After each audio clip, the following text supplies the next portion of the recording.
मंत्रवच्च यथा न्यायं यज्ञोऽसौ संप्रवर्तते आकाशे च महान शब्दः प्रादुरासीत् भयानकः। और फिर क्या हुआ? यथा न्यायम मंत्रवच्च, वहां पर मंत्रों का भी उच्चारण हो रहा है। यथा न्यायम, जैसा उस अनुष्ठान में जो मंत्र बोलने चाहिए थे, न्याय्य थे जिन मंत्रों का उच्चारण करना, उनका उच्चारण भी हो रहा है। असौ यज्ञ सम प्रवर्तते, इस प्रकार से ये यज्ञ प्रारंभ हुआ। सम प्रवर्तते माने प्रारंभ हुआ। आकाशे च महान शब्द, और जैसे ही यज्ञ प्रारंभ हुआ तभी आकाश में महान शब्द हुआ एक। आकाशे च महान शब्द प्रादुरासीत, भयानक महान शब्द। महान भी था माने ऊंची ध्वनि भी थी उसकी, और वो ध्वनि भी भयानक थी, डरा देने वाली। ऐसी भयानक और महान शब्द की ध्वनि प्रादुरासीत वहां पर उत्पन्न हुई। आवर्य गगनम मेघो यथा प्रावृषि दृश्यते तथा मायां विकुर्वाणौ राक्षसौ अभ्यधावताम्। आवर्य गगनम मेघः यथा प्रावृषि दृश्यते, यथा प्रावृषि, प्रावृषि माने वर्षा ऋतु, यथा प्रावृषि मेघो आवार्यम, मेघों का छा जाना, आवृत कर लेना आकाश को। प्रावृषि यथा दृश्यते, जैसे वर्षा काल में देखा जाता है। जैसे वर्षा काल में क्या देखा जाता है? आकाश को मेघों ने आवृत कर लिया है, ढक लिया है, जैसे जैसे कि आजकल ढक रखा है कोहरा ने। तो ऐसे वहां पर बादल बादल, धुआं धुआं, अंधकार छा गया। आवार्य गगनम मेघ यथा प्रावृषि दृश्यते तथा मायाम विकुर्वाणौ, इस प्रकार से उन्होंने अपनी माया को फैलाते हुए, राक्षसी माया को उन्होंने फैलाया वहां पर। राक्षसौ अभ्यधावताम, तो दो राक्षस, राक्षसौ, राक्षसः एक राक्षस, राक्षसौ दो राक्षस, दो राक्षस अभ्यधावताम, उधर दौड़े हुए आए यज्ञवेदी की तरफ। और उनके क्या नाम है? मारीचश्च सुबाहुश्च, मारीचश्च सुबाहुश्च तयो अनुचरास्तथा आगम्य भीम संकाशा रुधिरौ अघवान असृजन। तो उनमें उन दोनों के मारीच और सुबाहु ये नाम हैं, और उनके साथ साथ तयो अनुचरास तथा, उनके साथी भी साथ आए हैं। ये दोनों तो सेनापति हैं, और फिर सैनिकों को भी तो साथ लेके आए हैं, तो दूसरे छोटे मोटे राक्षस भी हैं। मारीचश्च सुबाहुश्च तयो अनुचरास तथा आगम्य भीम संकाशा, और उनका डील डोल कैसा है? भीम संकाशा, विराट रूप है उनका। तो असुर जो होते हैं वो बड़े ही आकार वाले होते हैं। आकार बड़ा होता है, चरित्र छोटा होता है राक्षसों का। आगम्य भीम संकाशा, रुधिर ओघ अनवसृजन, ओघ मतलब होता है धारा, रुधिर ओघ अन्वसृजन, उन्होंने मानो रुधिर की धाराएं बरसाना शुरू कर दिया। जैसे बारिश की धाराएं बरसती हैं, ऐसे उन असुरों ने भयानक शब्द किया, बादल छा गए, अंधेरा छा गया, और वहां से रुधिर बरसाना शुरू किया, रक्त बरसाना है। हाँ, असुर रक्त बरसाते हैं, उनको रक्तपात ही अच्छा लगता है। असुरों को खराब चीजें उनको अच्छी लगती हैं, इसलिए तो बोलते हैं संसार में कुछ भी खराब नहीं है। जो आपके लिए खराब हो किसी दूसरे के लिए बहुत अच्छा है, और जो आपके लिए अच्छा है वो किसी दूसरे के लिए खराब हो सकता है। तो देवताओं की जो चीजें वो असुरों को बिल्कुल अच्छी नहीं लगती। आपके लिए जो गाय माता है वो किसी किसी के लिए तो बिल्कुल भी अच्छी नहीं है। आपके लिए जो सबसे खराब है वो किसी किसी के लिए बहुत अच्छा है। ताम तेन रुधिरौघेण वेदीं वीक्ष्य समुक्षितां सहसा भीद्रुतो रामस्तानपश्यत् ततो दिवि तावा पतन्तौ सहसा दृष्ट्वा राजीवलोचनः लक्ष्मणं तु अभिसम्प्रेक्ष्य रामो वचनम् अब्रवीत् पश्य लक्ष्मण द्रुवृत्तान् राक्षसान् पिशिताशनान् मानवास्त्र समाधोता अनिलेन यथा घनान् करिष्यामि न संदेहो नोत्सहे हन्तुमीदृशाम् इत्युक्त्वा वचनं रामश्चापे सन्धाय वेगवान् मानवं परमोदारम् अस्त्रं परमभास्वरम् चिक्षेप परम क्रोधो मारीचोरसि राघवः स तेन परमास्त्रेण मानवेन समाहतः संपूर्णं योजनशतं क्षिप्तः सागर संप्लवे विचेतनं विघूर्णन्तं शीतेषु बलपीडितं निरस्तं दृश्यमारीचं रामो लक्ष्मणम् अब्रवीत् पश्य लक्ष्मण शीतेषु मानवम् अनुसंहितं मोहयित्वा न यत्तेन न च प्राणैर्वियुज्यते ताम तेन रुधिर ओघेण वेदीं वीक्ष्य समुक्षिताम। तो कह रहे इस प्रकार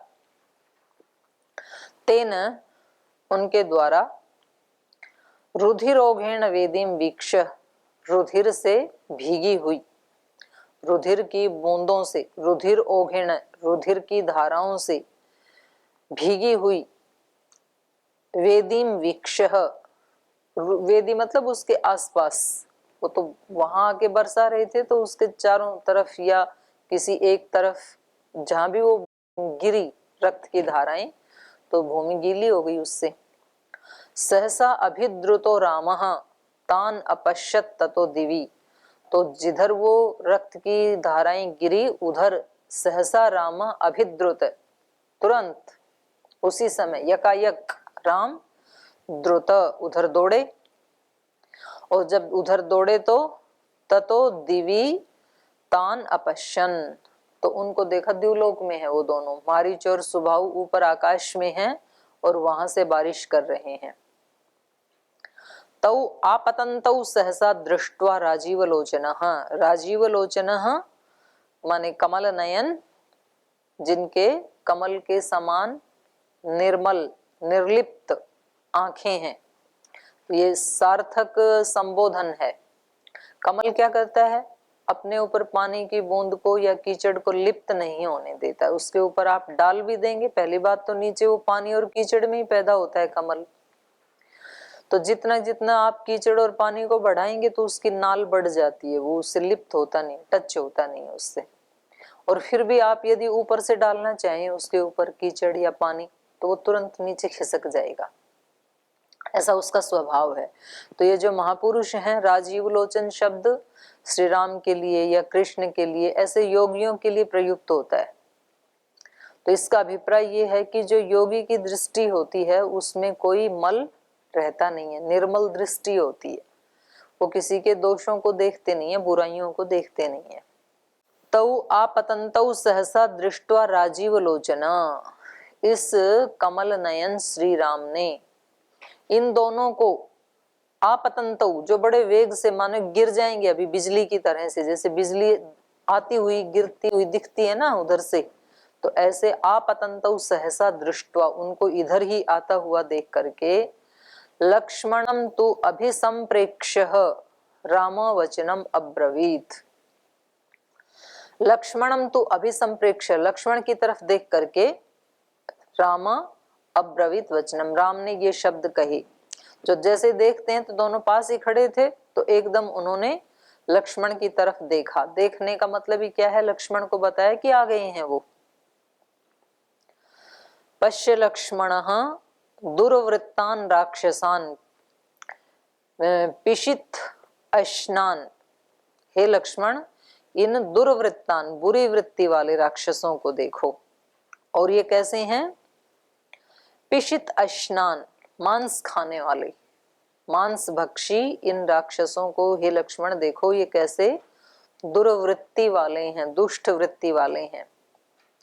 मानव अस्त्र समाधूत अनिलेन यथा घनान, और तभी उन्होंने मानव नाम के अस्त्र को, मानव अस्त्र समाधूत, समाधूत अनिलेन यथा, घनान जैसे अनिल के द्वारा, घन मतलब बादल, बादलों को जैसे तीतर बीतर कर दिया जाता है। बादल खूब सारे हों, कोहरा हो और फिर हवा चल जाए तो फिर वो उस कोहरे या बादल को उखाड़ देता है।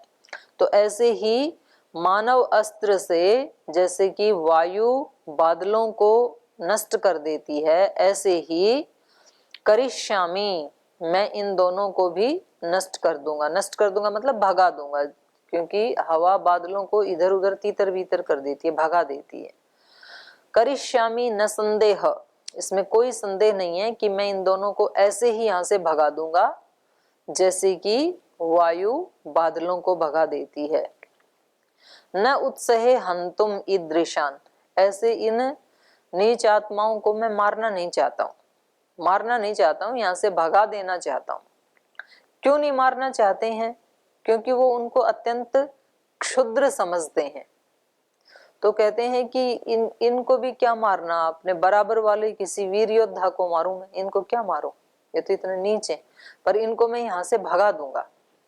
तो ऐसे लोक में भी कहा जाता है, जब कोई बड़ा आदमी किसी छोटे आदमी के साथ एंटेंगल हो जाए तो फिर दूसरे लोग उसको बताते हैं, भाई इसकी तेरी क्या बराबरी, इनको क्यों मुंह लगाते हो, तो इनके साथ आपकी बराबरी नहीं है, तो इसलिए इनको कुछ ऐसा तो उपाय कर दो कि ये आपके काम को बिगाड़ ना सकें, लेकिन आप इनको मारो, ये आपके उसके अनुकूल नहीं है।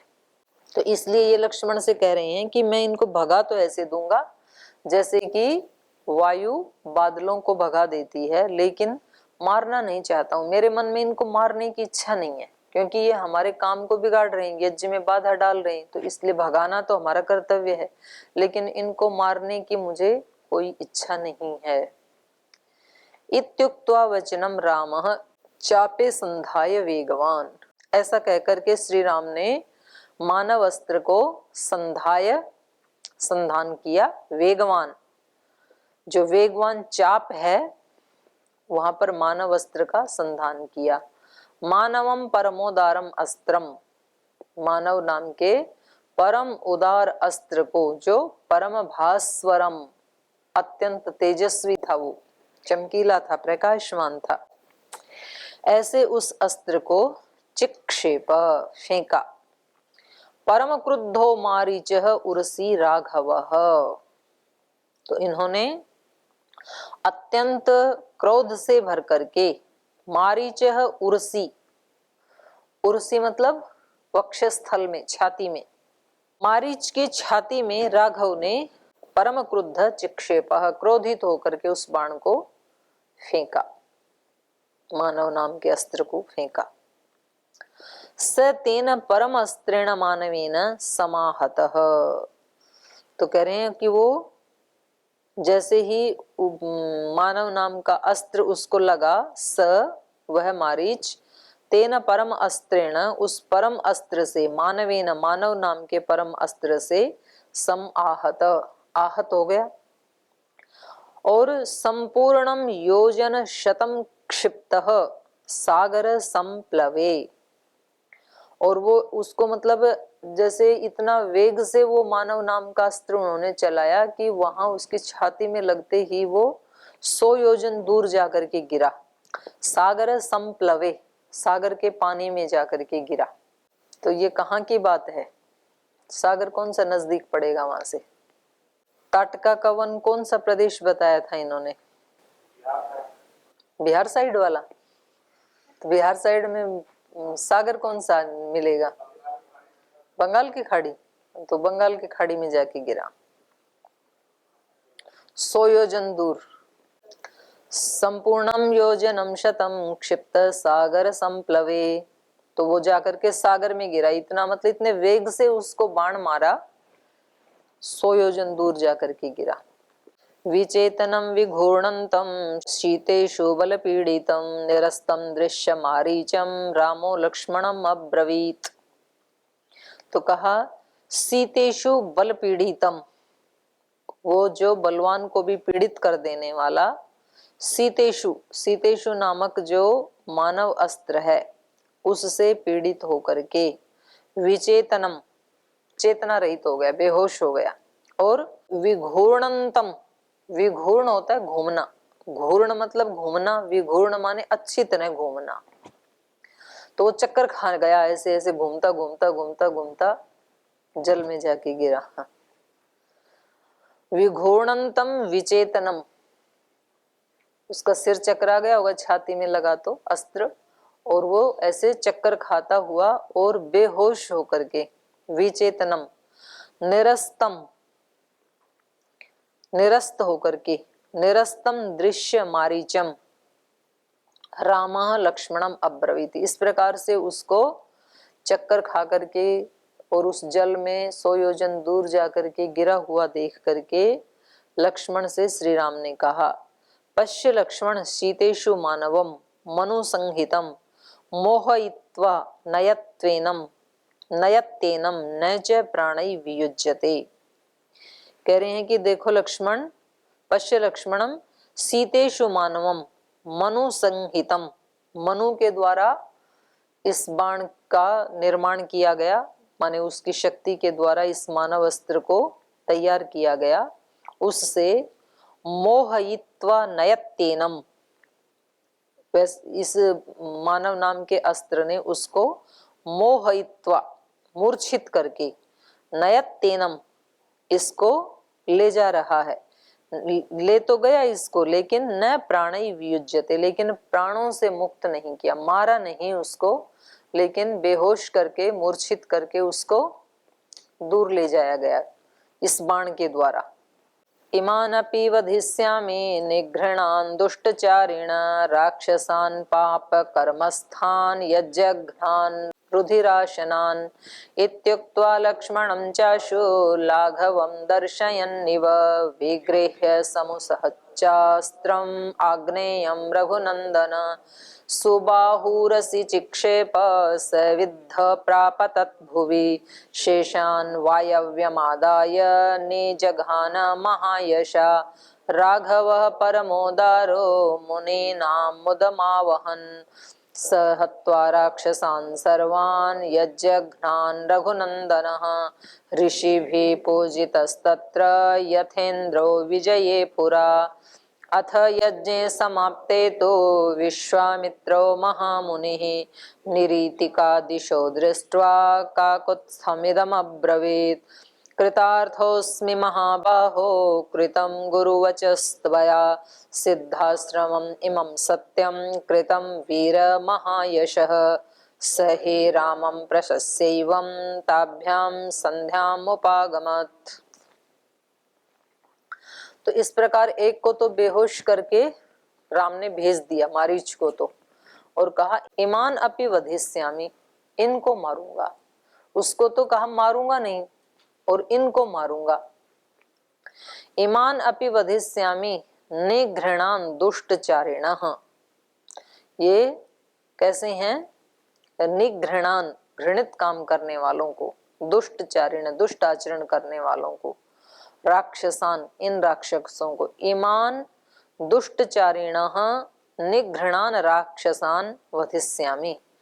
पाप कर्म स्थान, जो पाप कर्मों में सदा स्थित रहते हैं, ऐसे इन राक्षसों को अब मैं मारूंगा। यज्ञ घ्नान, जो यज्ञ को नष्ट कर देने वाले हैं।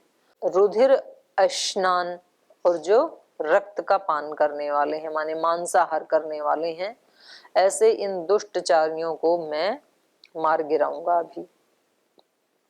तो उसको तो मारा नहीं, इनको मार रहे हैं, ऐसा क्यों किया?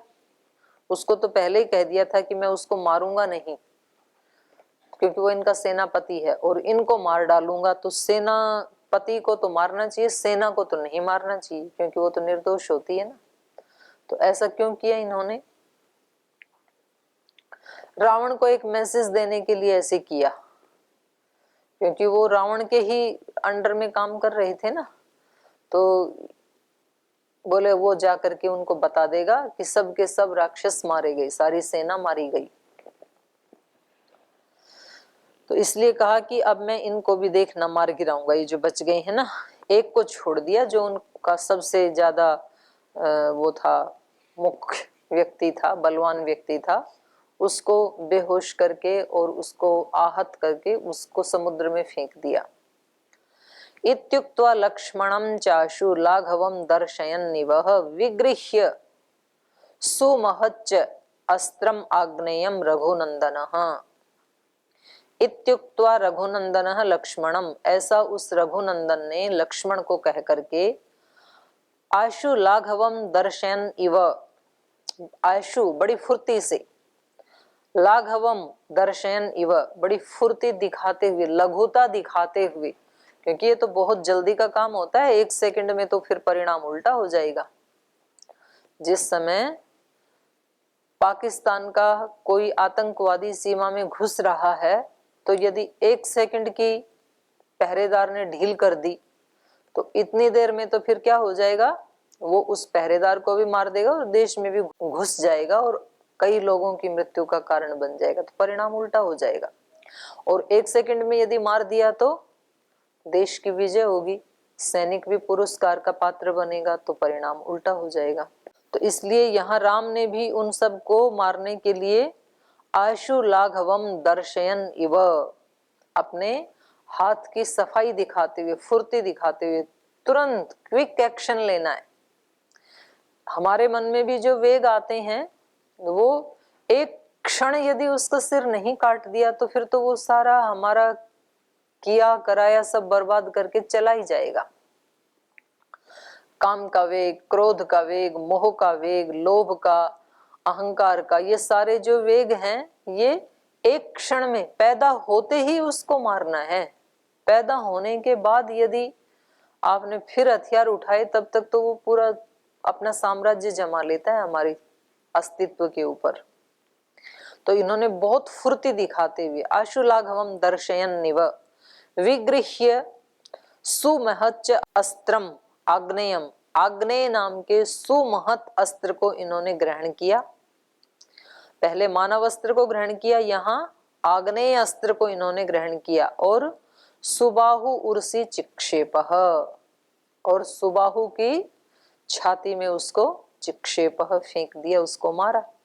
सविद्धः प्रापतत भुवि, और वो विद्ध होकर, उससे बिंध गया, उस बाण के लगने से उसकी छाती में वो जो आग्नेय अस्त्र लगा, उससे विद्ध होकर के भुवि प्रापतत, वो जमीन के ऊपर गिर गया। शेषान वायव्यम आदाय निजघान महायशाः, तो जो दूसरे बच गए थे उसको महायशा राघवः, महायशस्वी राघव ने वायव्यम आदाय निजघान, वायव्य नाम के अस्त्र से उनको मार दिया।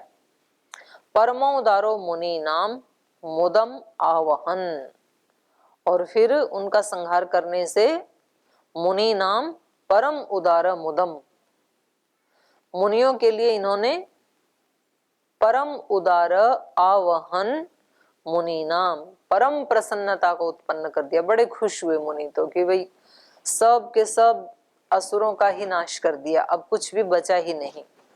तो ये बेचारे जो शुभ कर्म करने वाले जो ऋषि थे, जो मुनि थे, वो उस दिन परम प्रसन्न हो गई। तो हमारी आत्मा परम प्रसन्न किस दिन होगी? जिस दिन समोसे बनेंगे या इडली डोसे बनेंगे ना, नहीं होगी, थोड़ी देर के लिए होगी, परम प्रसन्न नहीं होगी आत्मा। परम प्रसन्न तो उस दिन होगी जिस दिन एक भी दोष अपने अंदर नहीं रहेगा, थोड़ा सा भी असुरत्व नहीं रहेगा। जब हमें ये दिखाई देगा, अपने अस्तित्व का साक्षात्कार होगा, और जिस दिन हम ये जानेंगे कि आज मैं पूर्ण रूप से असुरत्व से मुक्त हो गए, सबके सब असुरों का मैंने नाश कर दिया, उसी को ही इंद्र कहते हैं, उसी स्थिति को। और वो ही सोमपान की स्थिति है जो यज्ञ के बाद किया जाता है। माने यज्ञ हमारा निर्विघ्न रूप से संपन्न हो गया और हमने सोमपान किया, हम बहुत दिव्य शक्तियों से संपन्न हो गए। उस दिन व्यक्ति को सबसे ज्यादा खुशी मिलती है। जीवन के सबसे ज्यादा खुशी के पल वो ही होते हैं जब कोई दिव्यता को हम अभिव्यक्त कर लेते हैं। दिव्यता अभिव्यक्त कब होती है? जब आप भी 3 दिन से भूखे थे और आपके सामने कोई जो आया वो 4 दिन से भूखा था, और आपने उसके साथ अपना खाना शेयर नहीं किया बल्कि पूरा का पूरा उसको खिला दिया, तब आपको ज्यादा प्रसन्नता होती है। और उस व्यक्ति को आपने दिया नहीं और खुद खा लिया तो पेट तो भरेगा लेकिन प्रसन्नता नहीं होगी, अंदर से ग्लानि होगी कि मैं भी कैसे भूख के वशीभूत हो गया कि एक व्यक्ति की मैंने परवाही नहीं की, बिल्कुल वो बेचारा मर रहा है और मैंने सारा खा लिया। तो हमें इंद्रियों के भोगों से या इंद्रियों को सुख देने से कभी भी प्रसन्नता नहीं होगी, खुशी नहीं होगी। खुशी तो तभी होती है जब अपने असुरत्व को, क्योंकि वहां पर यदि असुरत्व तो यही है कि केवलाघो भवति केवलादि, छिपा छिपा के भी खाते हैं लोग। आजकल तो बच्चों के पास बहुत हो गया, बच्चे नहीं खाते हैं, उनके माता पिता पीछे पीछे घूमते रहते हैं। पहले 8-10 तो बच्चे होते थे घर में, अभी होता ही 1 या 2 है, और खाने को ज्यादा होता नहीं था। तो जिस बच्चे को जो कुछ हाथ लग जाए छिपा छिपा के खाते थे, वो अपना छिपा के रख लेते थे और दूसरे से छीन के भी खा लेते थे, ऐसे खाते थे बच्चे। और जब नहीं होता है तब भूख भी ज्यादा लगती है, छीना झपटी में खाया भी ज्यादा जाता है। और जब उनकी मिन्नतें कर करके खिलाते हैं तो बड़ी मुश्किल से इतना सा खाते हैं। तो मेरे को ऐसे कई माताओं ने बताया, बोल जी हमारा बच्चा जब ये पड़ोस वाले बच्चों के वहां खेलने जाता है ना तो खूब खाता है, मैं दूर से देखती हूँ इसको, और ऐसी बिल्कुल रूखी सूखी चीजें खाता है। और जब घर में होता है तो इसके पीछे पीछे लेके घूमते ही खाता ही नहीं है, क्योंकि जब होता है सामने तो व्यक्ति की तृष्णा तृप्त हो जाती है, और जब होता नहीं है तो और ज्यादा प्रज्वलित हो जाती है उसकी तृष्णा। तो यहाँ पर भी सभी मुनियों को परम खुशी हुई क्योंकि इन्होंने, राम और लक्ष्मण ने सभी असुरों का विनाश कर दिया। तो ये 2 श्लोक बचे हैं, इनको फिर कल पढ़ेंगे, अभी समय हो गया, यही विराम देते हैं। ओ